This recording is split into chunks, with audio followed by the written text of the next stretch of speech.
This is day 10 of not cutting my hair until നമ്മുടെ സ്വന്തം Kerala Blasters wins a trophy.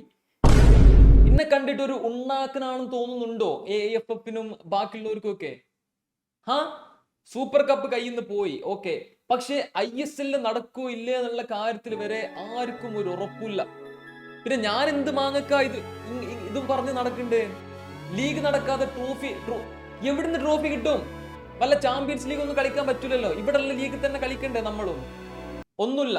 എനിക്ക് നിങ്ങളോടൊരു കാര്യം ചോദിക്കാനുണ്ട്. ഞാൻ എന്റെ മുടിയൊന്നും വെട്ടാതെ ഇത്രയും ഡെഡിക്കേഷനോടെ ഈ ഒരു ചലഞ്ച് മുന്നോട്ട് കൊണ്ടുപോകുമ്പോ ഇവർക്കൊരു ലീഗ് നടത്താനുള്ള ഡെഡിക്കേഷൻ ഇല്ലേ? അതിന് വരെ വയ്യേ.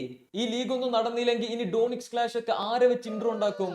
വേറെ ജീവിതം വെച്ചാണ് നിങ്ങൾ കളിക്കണ്ടേ? 150 കോടി ആൾക്കാരുള്ള ഒരു രാജ്യത്ത് മര്യാദക്ക് ഒരു ഫുട്ബോൾ ലീഗ് നടത്താനും നിങ്ങൾക്ക് വയ്യെങ്കിൽ നിർത്തിക്കോ. നിങ്ങൾ നിർത്തി, അതല്ല ഞാൻ ഉദ്ദേശിച്ചത്. നിങ്ങൾ മാറിക്കോളി, വേറെ ആരെങ്കിലൊക്കെ വിളിക്കി. ഇനി പൈസന്റെ കുറവുണ്ടോ? ഗൂഗിൾ പേ നമ്പർ അയക്കി, ഞങ്ങൾ എല്ലാരും കൂടെ ചേർന്ന് തരാം. ഞാൻ 69 രൂപ ഐശ്വര്യമായിട്ടിട്ട് ഞാൻ തന്നെ തുടങ്ങാം, കുഴപ്പമൊന്നുമില്ല. ബൈ ഞാൻ ഈ ഒരു ചലഞ്ച് ഇങ്ങനെ കണ്ടിന്യൂ ചെയ്യണോ? ഇനി ISL നടക്കും ഉറപ്പ് വരുത്തിയതിനു ശേഷം റീസ്റ്റാർട്ട് ചെയ്യണോ? മറ്റന്നാൾ ഒരു കല്യാണം ഉണ്ട്, ഒന്ന് വൃത്തിമനക്കായി പോവാൻ എനിക്ക് ഒന്നുമില്ലെങ്കിൽ. ഞാൻ മാത്രം എന്തിനാ അത്രയും ഡെഡിക്കേഷൻ കാണിക്കണ്ടേ? ഇവർക്കാർക്കും വയ്യെങ്കിൽ? Yeah please comment. അത്രക്കുള്ളൂ. ബൈ.